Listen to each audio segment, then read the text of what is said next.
Akwụkwọ ihe mere nke abụọ isi nke 21. Jehoshafat wee dinaa n'ụra ya dịka ọkụ na-eso nna ya na ụmụnna ya. Ọ nọkwa n'obodo Devid. Jehoram nwa ya bụ Michael wee chịa n'ọnọdụ ya. Ụmụnne ya bụ Azana, Jehiel, Zekaraya na Shefataya. Ndị a niile bụ ụmụ Jehoshafat eze Izrel.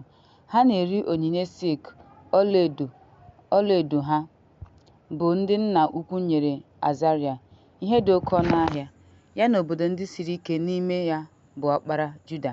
Mana e nyere Jehoram alaeze ahụ n'ihi na ya na Rehoboam biliri n'alaeze nna ya, wee mee onwe ya ka ọ dị ike ma gbuo ụmụnne ya niile site na mma agha, tinyere ndị isi Izrel.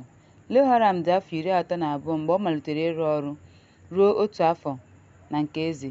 Ọ chịkwara Jerusalem wee soro ụzọ ndị eze Izrel, dịka ụlọ Ehab mere, n'ihi na ọ lụrụ ada Ahibis ka ọ bụrụ nwunye ya ma mee nke ọma n'alaeze Jehova.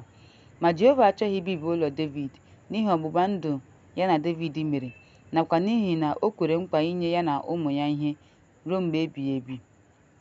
N'ụbọchị ya, Edọm nupụrụ isi n'okpuru aka Juda, wee mee onwe ya eze n'ime ha.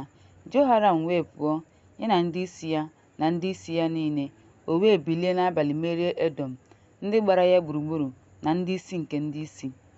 Ma Edọm nupụrụ isi n'okpuru aka Juda ruo taa.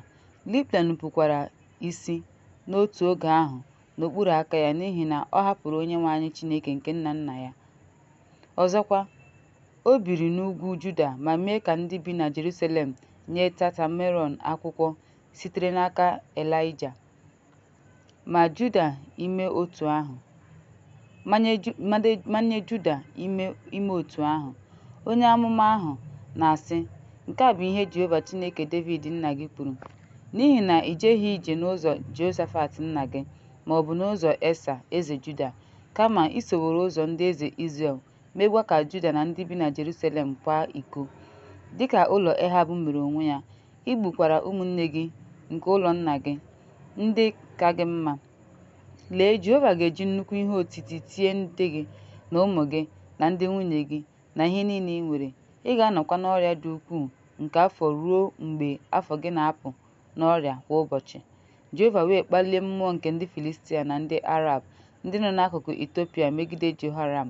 Ma ha bịara Juda kwakpoo ya na ụlọ eze na ụmụ ya na ndị ikom, ma bụrụ ihe niile dị n'ime nwunye ya, nke mere na ọ dịghịkwa nwoke fọdụrụ ya, dịka Leahaz nwa nke kacha nta tiri ya ihe n'ime afọ ya na ụmụ ya. Mgbe ihe niile a gasịrị, Jehova gwọrọ ọrịa ahụ. Mgbe nke ahụ gasịrị, n'ihi ọrịa ya, o wee nwụọ afọ 2. Afọ ya gbaziri ọrịa siri ike. Ndị ya emeghịkwa ya osisi dịka nke ndị nna nna ya. Mgbe ọ malitere ịchị, ọ dị afọ 32. Ọ chịrị na Jerusalem ruo afọ 8. Ọ nwụghịkwa na-enweghị ihe ọ chọrọ, ma ha liri ya n'obodo Devid, mana ọ bụghị n'ili ndị eze.